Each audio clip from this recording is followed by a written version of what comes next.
Food is such a loaded topic.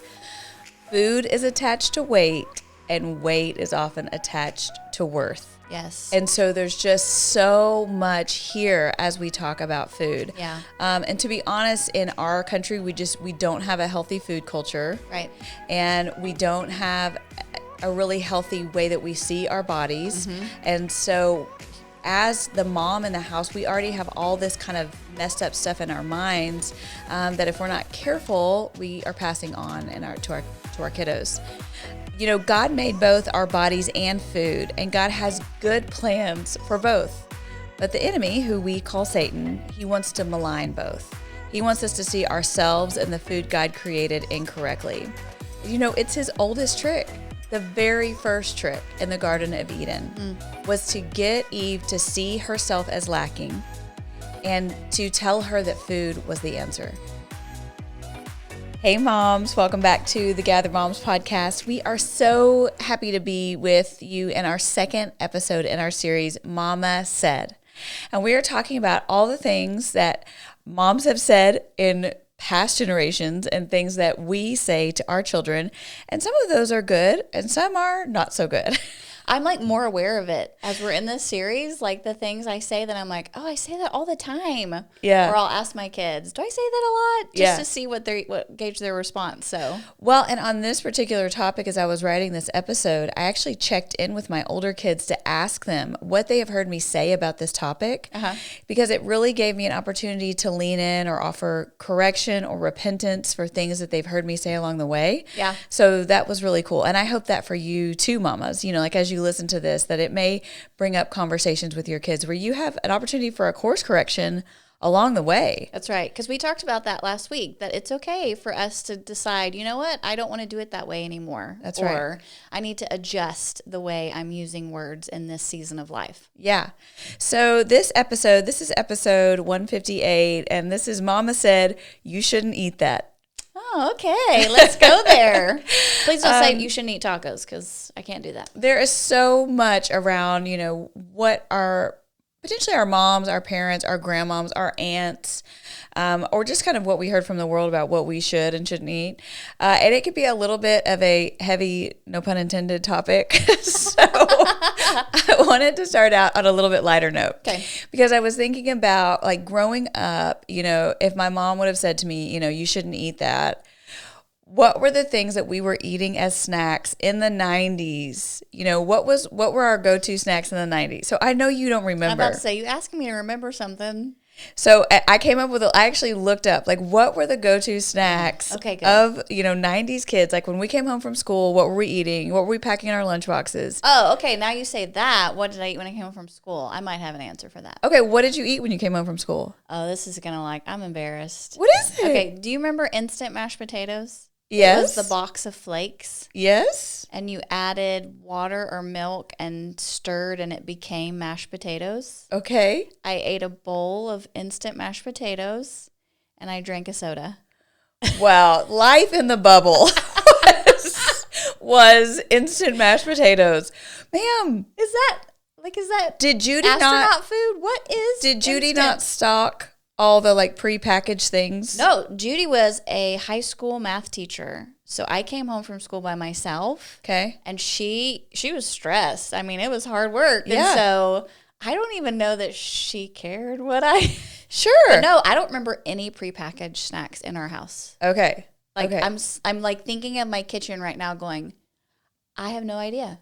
I don't remember any of that. Okay, and so you might have grown up there's this whole trend on TikTok right now. It's called an ingredient house. So an ingredient house is where there was nothing prepackaged. If you wanted to eat something, you were always combining all of your foods. There was nothing like go-to. So, like, did you guys ever have, okay, these are popular from the 90s. Like, did you have Hot Pockets? I think so. Okay, because, like, I came home and had a pepperoni Hot Pocket. Oh, okay. You know, like, that was my go-to. Did you guys ever have Lunchables? Oh, God, no, that was expensive. Yeah. We did not spend money on Lunchables. We didn't do Lunchables either, honestly. And I don't do Lunchables for my kids. Like, I've been in a desperate situation where, like, it's a field trip and I forgot lunch, or, you know what I mean? Yes. But otherwise, we've never done them either. Okay, what about fruit roll-ups? Did you ever have those growing up? I mean, I think at friends' houses. Okay. I remember kids at lunch would do the nastiest thing, and they would take a fruit roll up and wrap it around their finger. Yes. And like make it into a point and then like suck on it. Yes. Isn't that disgusting? That's disgusting. Okay, but now that we're talking about this, my brain's working. I used to take Starburst, and I would take 4 of them, one of each color. I would hold them in my hands till they got warm and soft, and then I would put them all together and roll them into a ball, and then I would eat my Starburst ball. Wow. Was it good? Oh, it was delicious. Okay, I love a good Starburst. I only like pink Starburst. I love them all. Don't go combining my Starburst. Okay, that makes me think of at lunch. Did you ever eat in the cafeteria line? I didn't very much, but I did sometimes. I don't remember. Okay. I have no memories from the cafeteria. So I remember we would have these yeast rolls, and the kids would ball them up and make them almost back into like soft yeast, like dough again. And then we would eat them like that. Isn't that disgusting? That's disgusting. And that pizza that they would cut into squares, yes, you know, and it was so greasy, and you had to like sop up the top with some napkins. I feel like I did have a square pizza now and then. Okay. Yeah. I'm just going to run through some of the other popular 90s snacks, and you tell me if you've ever had these. All right. Little Debbie oatmeal pies. Yes. Cosmic brownies. Nope. Yeah, I've never had those, but I did like oatmeal pies. We have a friend that makes from scratch oatmeal pies. Does she make them gluten-free? Well, so whoever you are out there listening, I would love a gluten-free oatmeal pie. Well, and she's dairy-free too, so we'll have to see if she can. Oh, come on, girl. Whip it up. Whip it up. All right, this I think is one of the most disgusting things of the 90s, Gushers. Yeah, I did not like those. No, we did not buy those. Those nasty. You like bite into it and like the liquid comes out? Yeah. No. All right, SpaghettiOs. Oh, we did have SpaghettiOs. Okay. Yeah. I bet people in Italy just cry. They're like, Chef Boyardee, get out of here. Well, I think he's a real person, so wherever he is, it's his fault, chef. Okay, Bagel Bites. Yeah, I remember Bagel Bites.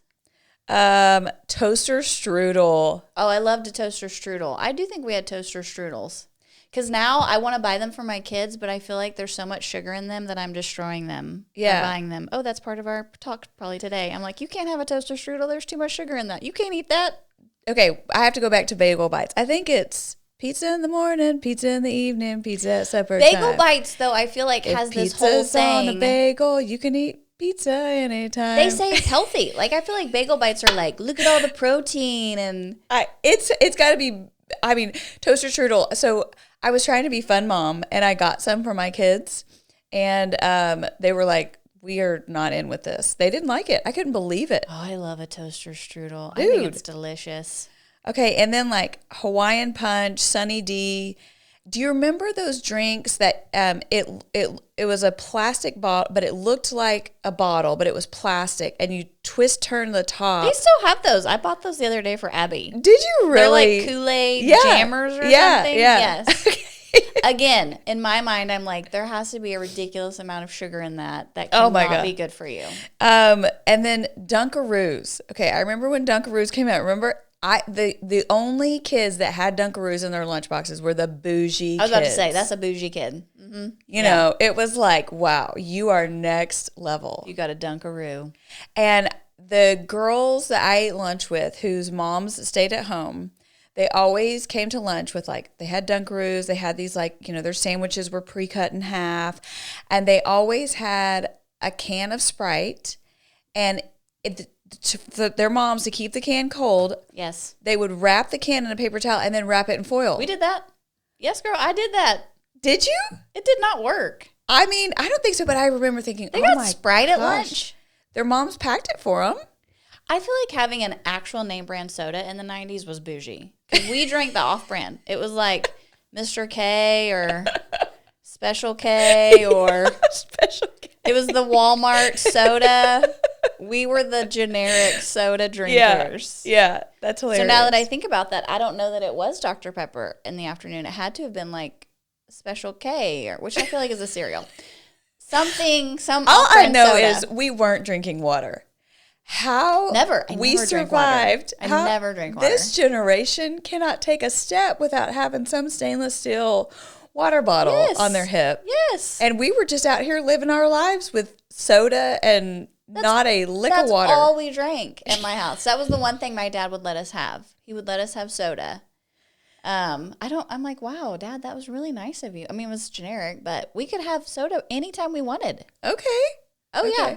And now I feel like I'm a little more, no, just one a day, or you already had a Sonic slushie today. You don't need any more sugar. Yeah, yeah. I mean, I'll say that. Yeah, okay. What are your go-to snacks now?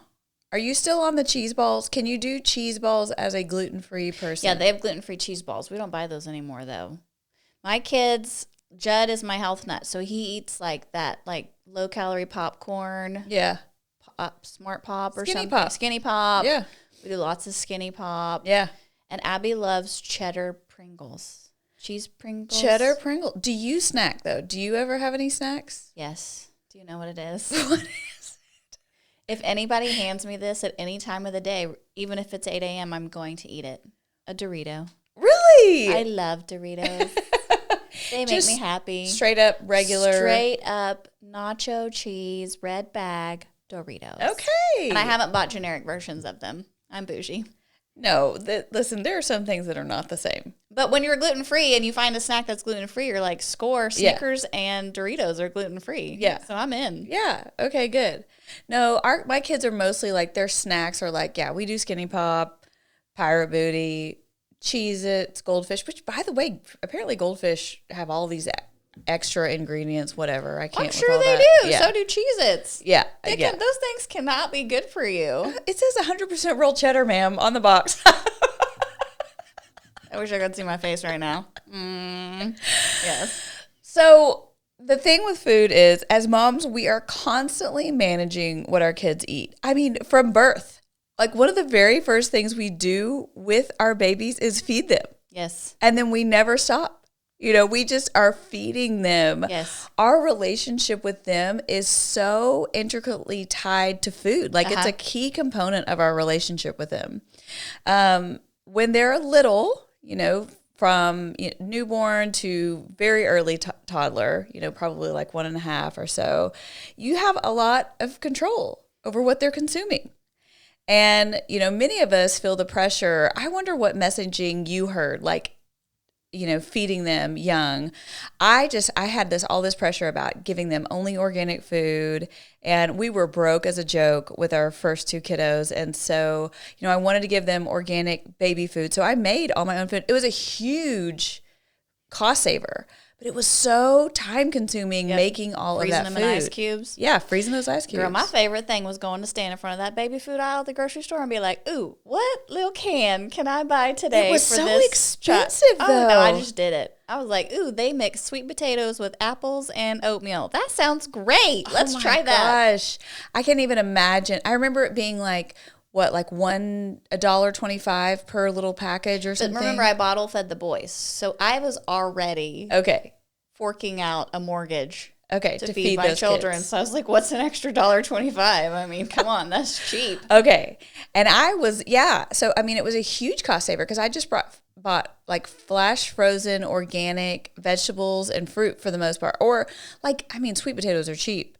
But, you know, or things like that. And then I would just, you know, blend all these things up and I'd make a month worth of You're amazing. food. Well, I don't know that it was that, but I felt pressure. And then also it was the budget saving thing on that deal. I literally don't remember messaging on kids' food like that. Organic or whatever. Really? No, I don't. Well, and I think the thing that was confusing too is I felt like from kid to kid, it changed what the pediatrician was telling us.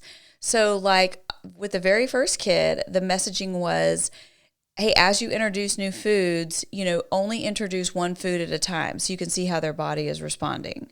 And so I was so selective. I mean, I was very regimented about how I introduce foods, you know. I was a little bit more lax with the second kid. But by the third kid, so then I have these first 2 kids that end up with food intolerances. Then the third kid rolls around and they're saying, no, give them everything. Give them everything from the beginning, you know? Yes. But you're watching at the beginning, like with those first 2 kids, it was like, don't give them eggs.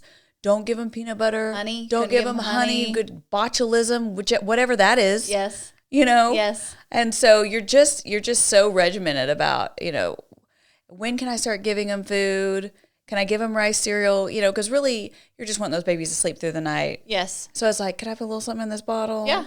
Well, and then I babysat that sweet neighbor baby, she was giving her bell peppers from like the beginning, and she was gnawing on them and chewing on them. And I was like, this is amazing. I didn't know you could do this. No. And with our third kid, we were much more like that. Well, and with the third kid too, you're like, I'm so sorry, ma'am. I don't have time to make you something else. Like whatever we're eating, you're just eating. Just you know? cut up that chicken nugget real small. Here you go. Yeah. I mean, we're just folding you in, sis. And so she's been our most adventurous eater. But then what happens is I think at some point, kids, I mean, almost all kids, and I wonder if this is true for you, choose about 5 things that they will eat. From ages like 3 to 8, it's like, I'm only going to eat these 5 things. If you take me to a restaurant and there are not chicken nuggets and fries, I'm not eating. My kids weren't like that. None of them? No. That's amazing. I mean, they have things they don't like, but I know about that situation with kids, and I was always like, that's not us. So, well, but one of the things I think that you did well was you just made a variety of foods. You never made them separate meals. No, we've never done that. Okay. Yeah. They just eat what we eat. Okay. But I think that's the kicker. That was not an intentional choice on my part. I don't remember going, I am not going to be the mom that makes a separate meal. I feel like that just was our general mode of living. So I was like, okay, well, here you go. Well, it's more efficient. Yeah.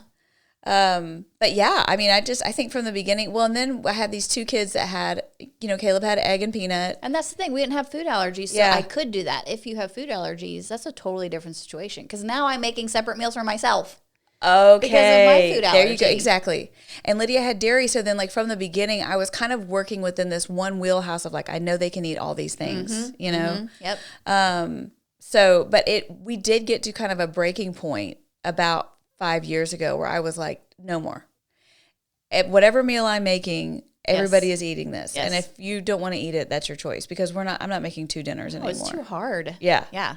But I think just a ton of us, you kind of get stuck in that spot. Yep. And now our littlest, she's so funny because she'll have some favorite food and then all of a sudden she's off of it. Mm-hmm. Like right now she's off cheese. I'm like, just doesn't want cheese on anything. Just doesn't want cheese. Oh. I'm going to offer her a Dorito later and see what she thinks. She'll eat a Dorito. She'll eat a Dorito. But, she's just funny. And so I think as we navigate all of those things, we can make too big of a deal out of them sometimes as they go through those phases. Food is such a loaded topic. Food is attached to weight, and weight is often attached to worth. Yes. And so there's just so much here as we talk about food. Yeah. And to be honest, in our country, we don't have a healthy food culture. Right. And we don't have a really healthy way that we see our bodies. Mm-hmm. And so as the mom in the house, we already have all this kind of messed up stuff in our minds that if we're not careful, we are passing on to our kiddos. God made both our bodies and food, and God has good plans for both. But the enemy, who we call Satan, he wants to malign both. He wants us to see ourselves and the food God created incorrectly. It's his oldest trick. The very first trick in the Garden of Eden was to get Eve to see herself as lacking and to tell her that food was the answer. Yeah, but he offered her an apple at least. It wasn't a Dorito. We don't know that it was an apple, bro. It's something that grows on trees. Yeah, it was a fruit. Just bite. Yeah, it was a fruit of some sort. Wouldn't that be so funny if we got to heaven and God was like, it was an orange?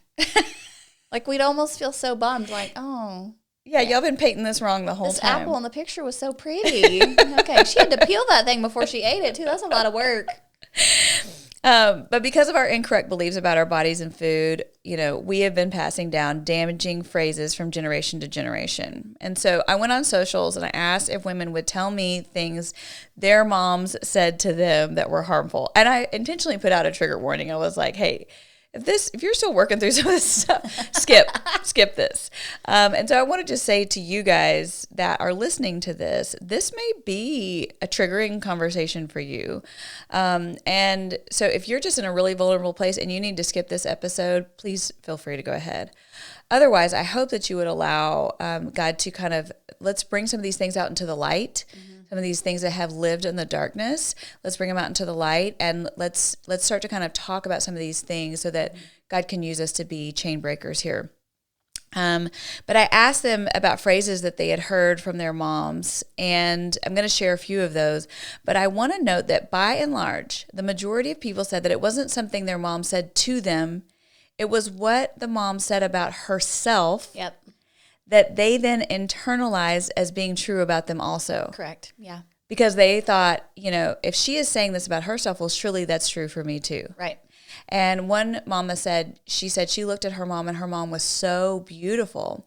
But the way her mom talked about herself was, just so denigrating that she thought, well, if she isn't beautiful, I can't be either. Yeah. So there was just a lot of that. It was so much more about not necessarily what they were saying to their girls, but what they said about themselves. Right.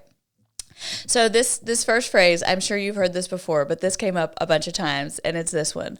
A moment on the lips, forever on the hips. Never heard it. You've never heard that? Nope. Okay, that's a strong one. Interesting. A moment on the lips, forever on the hips. Interesting. Yeah. And women say things like, oh, I can't even look at a donut without gaining 10 pounds. Right. Which I want to be, that is not true.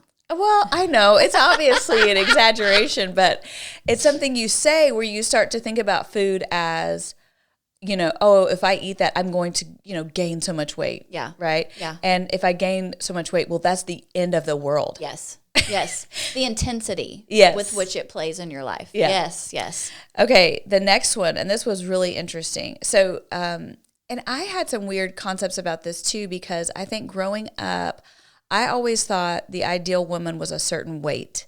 This is the reason why I don't get on a scale, because this was never my weight. And, so that's part of my journey is I go to the doctor's office, I stand backwards on the scale. Yes. So, but I always had in my mind that there was this number that like the ideal woman I have was a number supposed in to my be. head too. Okay. And I mean, I don't know what I weigh. It's been 20 years since I've known what I weighed, but I know that I'm nowhere close to that number. Yeah. Yeah. But this girl, her mom said to her, "You weigh 100 pounds?" I didn't weigh that until I was 18, and she was 14 years old. That's terrible. Yeah, but and she might have just said it flippantly. But I mean, this woman, she's a grown woman, and she held on to hearing that, from her mom. Okay. Also, there were several that were like, "You are built just like blah, blah, blah." And it's like, you're built just like your dad, or you're built just like your brother, or you're built just like your aunt. And you look at those people and you're like, I don't know that I want to be built like that. No, exactly. Especially a man. Please do not tell me that. Okay, here's the next one. Okay, this was tough. Don't you think you've eaten enough already? We're said that before. Well, or you're watching them eat, and there was several like, you should slow down. You're eating too fast. I've said that too. So, just, monitoring what they're eating. And I think kids feel that. They feel the parent watching how much they're eating. Yeah. Yeah. And then the last one is praising another child for their weight and not another.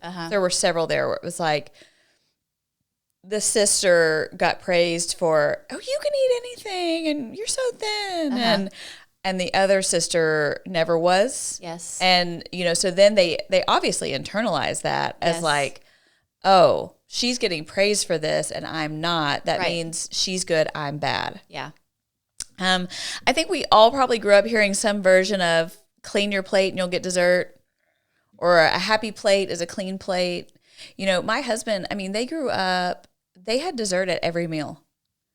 Dessert at every meal, bread at every meal. Yes. Yeah. His mom is an incredible cook. But that was a weird thing for us when we got married. And I'm serving like, chicken and rice and asparagus. And he's like, okay, where's the bread? Where's the cake? I'm asking him the same question. Wish I can't have bread anymore. But yes.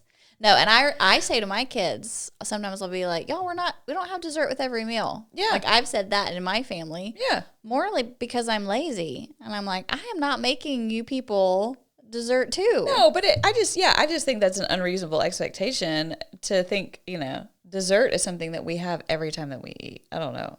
Yeah. Who has time for that anyway? That definitely was on a sitcom growing up. Surely, what was the Brady Bunch? Yeah. Dessert at every meal. Oh, definitely, right? Yeah. And then this one, I wonder if Judy ever said this. You better clean your plate. There are starving children in Africa. Starving children in Africa, yes. Yes, 100%. And it's like, it's the worst. It's like, well, okay, are you going to ship this to them? Right. You know, Right. like, what am I supposed to do with this food I don't want to eat? Yes. One that I grew up hearing, not really from my parents, but I've just always internalized, is that breakfast is the most important meal of the day. Oh, I heard that, yeah. And I'm just not a big breakfast person. Yeah. And so then it has always kind of jacked me up like, well, I'm already messed up my day because I didn't have breakfast. I say that to I'll say that to Greg sometimes. I'll be like, if you just eat breakfast, it'd make you feel better for the rest of the day. Yeah. Yeah, I say that. But some of us, you know, and like my kids, I had to let that go with them. The girls both want to eat breakfast, but my son is just like, Mom, I am literally not hungry. And it actually makes my stomach hurt. Yeah, so that's what I hear too. Kids say, no, it makes my stomach hurt if I eat. So, and he's like, when I get hungry, I eat. Yeah. And so I just had to stop messing with him about it. Yeah. And then this one, you are such a picky eater. Uh-huh. So I think a lot of moms say that to their kids, and then it just becomes part of their identity. Yes. That they're a picky I'm just eater. a picky eater. Yeah. All those things that we just said, you know, whether you have said those to your kids, you have heard it said to you, you know, like we have said, we can be forgiven and free from all of those. I just need you to hear us say that every single one of those things that we just listed, all of that is nonsense. Yeah. None of those things ring true. Breakfast is not the most important meal of the day. It does not say that in the Bible. Jesus is never like, Says man cannot live by bread alone. That's okay, exactly. My dad, this is what my kids will remember this about my dad. Man cannot live by bread alone. He must have butter. That's what my dad says is in the Bible. They will remember that for the rest of their lives. We love butter in our family. Cute. Yeah, the Bible doesn't say clean your plate. The Bible doesn't say that you're going to die if you don't have fruit and vegetables at every meal. The Bible doesn't say that you can't have dessert. Like, in a minute, we're going to lean in on what the Bible actually does say about food in our bodies. But just, like, be free of all of that stuff, because that stuff does not come from God. That has all been maligned by Satan to kind of get a foothold in our heart and mind so that we see ourselves in food incorrectly.